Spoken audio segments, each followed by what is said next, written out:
Hello, welcome to Random Auto Stuff, where I talk about random stuff about, well, automobiles, including this 2007 Subaru Outback. Today I'm going to make a video on checking your fluids and the maintenance intervals that I tend to use on my cars. Let's get started.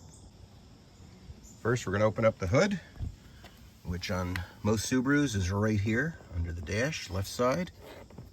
Just pull the release. Okay, hood is up. Got the prop rod set. And let's take a look at under the hood. On Subarus, most everything that is a fluid that needs servicing is going to have a yellow cap.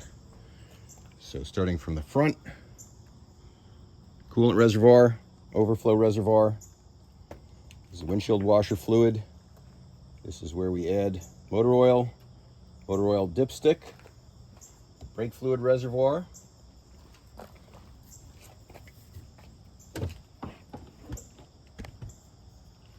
Over on the passenger side, power steering fluid. This one, and then there's a couple that most people don't know about or check. And that is right there where my finger is. That is the gear oil dipstick, commonly overlooked. And then finally, on the driver's side, this yellow dipstick is the automatic transmission fluid. So I'll go through these one by one, show how I check those. Windshield washer fluid's pretty straightforward. Just pop off the cover. This one's full. Sometimes people ask me, how come Subarus go through fluid so fast? I just filled it, used it once or twice, and now it's all the way down. Well, it's not actually all the way down. What's happening is the actual tank is down below, inside the fender, and that's where most of the fluid is. You just can't see it. So it drops quickly at first as it drains from the top, but there's plenty of fluid left. Let's look at the coolant overflow tank. That one is also a fairly simple fluid to check. On the side of the tank, there are markings molded into the plastic. Let's see if I can get in a little closer here for you. So this is the coolant overflow tank. From behind you can see there's a full and low marks. I have just driven the car, so it is slightly above the full right here. Typically not a problem. You just don't want it to come way up to the top here. That would be too much and you could have fluid coming out. When it's cold, normally at cold, I will fill it just around the full mark. Simple enough to add coolant. Just pop it, add the coolant, and that's it. Let's look at the brake fluid reservoir. This also has a min and a max. Might have to pull away here to see there's the low and the high marks. And you can see the level right there. So we're just below the max. As you drive the car over thousands of miles, that level could drop very slowly. And what's happening is, as the brake pads wear, a little bit more fluid goes into the lines to make up for that wear, and so the level will drop. But I would not add any unless it gets below that minimum mark, because if and when you get to replacing your brake pads, they're going to be much thicker, and less fluid will be in the lines, more will be in the reservoir, and you could overflow the reservoir tank. So when refilling, Subaru calls for a .3 or .4 fluid. .3 is marked on the cap, so use a .3.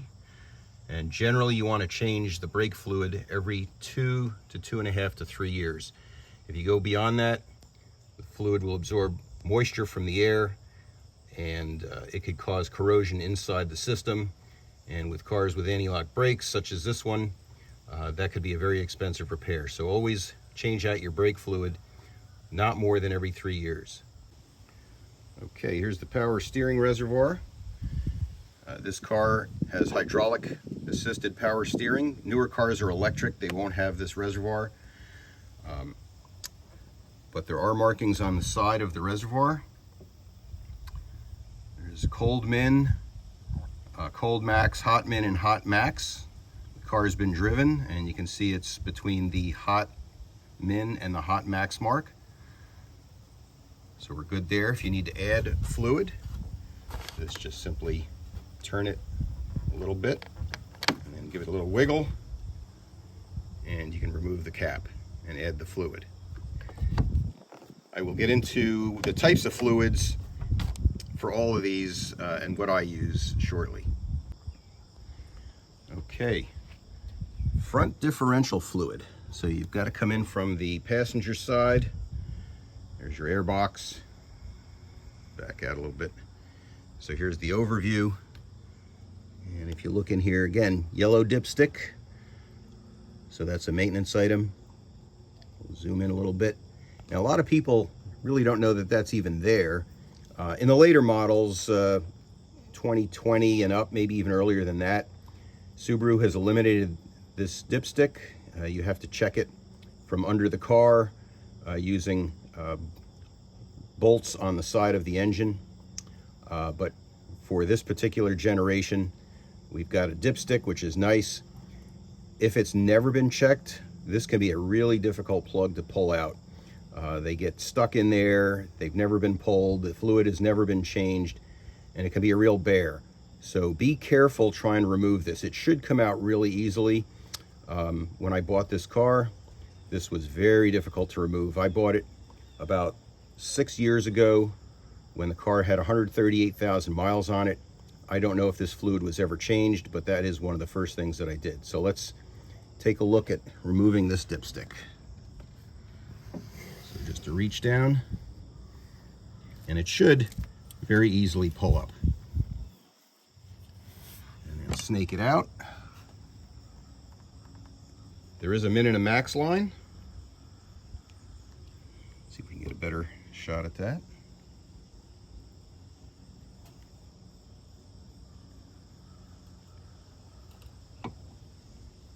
Helps if you turn it upside down so you can see the lines. So there's the low and the full marks. Obviously needs to be between those two. And on this car, it is right up to the full mark. Word of caution, this stuff stinks. So don't be surprised when you get a whiff of it. Putting it back in, a little bit tricky. Just slide it in and then kind of gently wiggle around, and then it should just drop right back in. You can lubricate the O-ring that's on there with some of the fluid. Just use your finger, pull it off the end of the dipstick and run it around that O-ring, and that'll make it easier to get out next time. Let's take a look at the oil next. So the dipstick is clearly marked with oil.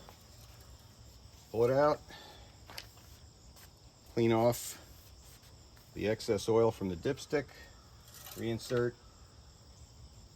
wait a couple seconds for the level to stabilize on the dipstick, pull it out, and we're right at the full mark. I also like to check the cap itself. If you don't look under the cap much, looking here can tell you a lot. If you see a muddy brown milky goo, that's really bad, because that would mean you might have a problem with the head gaskets with coolant mixing in with the oil, and that's a real problem that has to be addressed. So you can take a look under your filler cap. So the last one we're going to look at is the transmission fluid. And again, if you're on the driver's side, you see the brake fluid reservoir and you see that yellow handle. That is the transmission fluid dipstick. Now in the Subaru, the transmission fluid level has to be checked with the engine warm and running. And you have to run it through the gears prior to checking the level. to make sure the fluid is thoroughly mixed in the transmission. And while it's running, we'll check the level. Okay, to check the transmission fluid, we're gonna start the car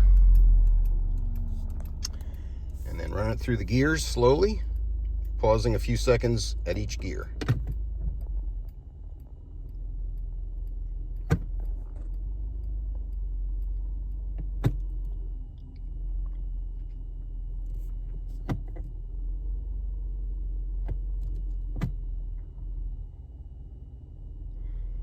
Again, this just ensures that the fluid is circulating throughout the entire system. And now we can check the fluid level with the engine running. Okay, engine is running and warm. We're going to check the fluid level.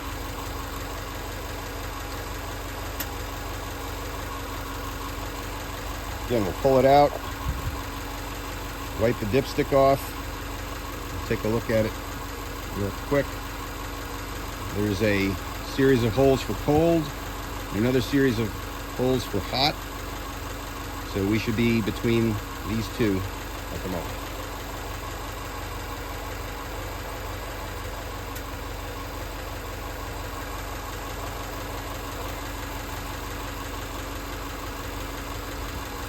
So hopefully that's visible. You tend to get a lot of bubbles on the dipstick after pulling it out, and we're right around here. It's actually looking a little bit above the max level, but that's okay. You just don't want it way up here.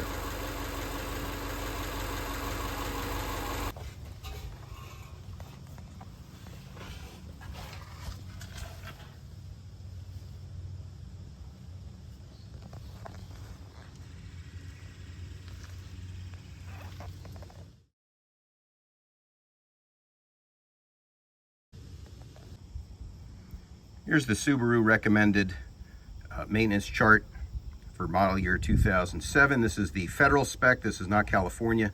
California may have different requirements, but you see there's a lot of I's in here. I is the inspection, and quite a few of these I just go beyond. I will replace the fluid instead of just inspecting it. And knock wood, I've had this car for about 75,000 miles, and I've had no significant issues related to any of these. So I recommend doing the maintenance on Subarus. They are a little sensitive to the maintenance, so just make sure they're done according to the schedule. Okay, the transmission filter is tough to see unless you get the car up in the air. Typically during an oil change is when it would be most accessible.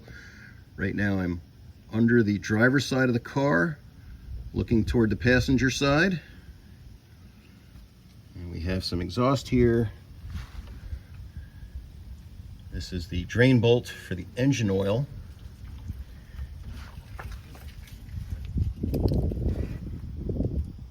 There's your engine oil filter. This is a Subaru branded engine oil filter, so it's clearly marked. And the transmission filter is back a little bit.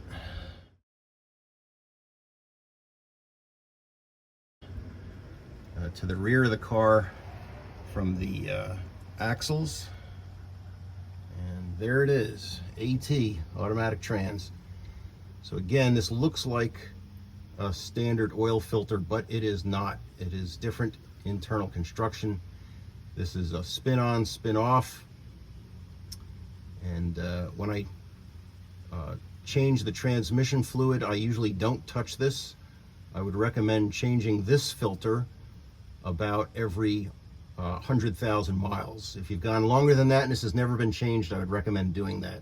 This is not a cheap filter. It's been a while since I bought one, but it's probably $40 or $50, but you're only changing it once about every 100,000 miles. Okay, what fluids am I using and how often do I change them? Let's just go from left to right. So I use Valvoline 75W90 for the gear oil. That's the differentials front and rear. It doesn't have to be Valvoline. And by the way, none of these companies are sponsors of this video. This is just what I happen to use. 75W90 is the correct fluid for general all-season performance. Next, I use 5W30 full synthetic motor oil from Costco. It's the store brand. It's a very good value. I've never had any problems with this oil. I've used it for 15 or 20 years and really have never had an issue with it. Next is the Subaru branded automatic transmission fluid HP. So obviously for the automatic transmission, however, this is also used in the power steering.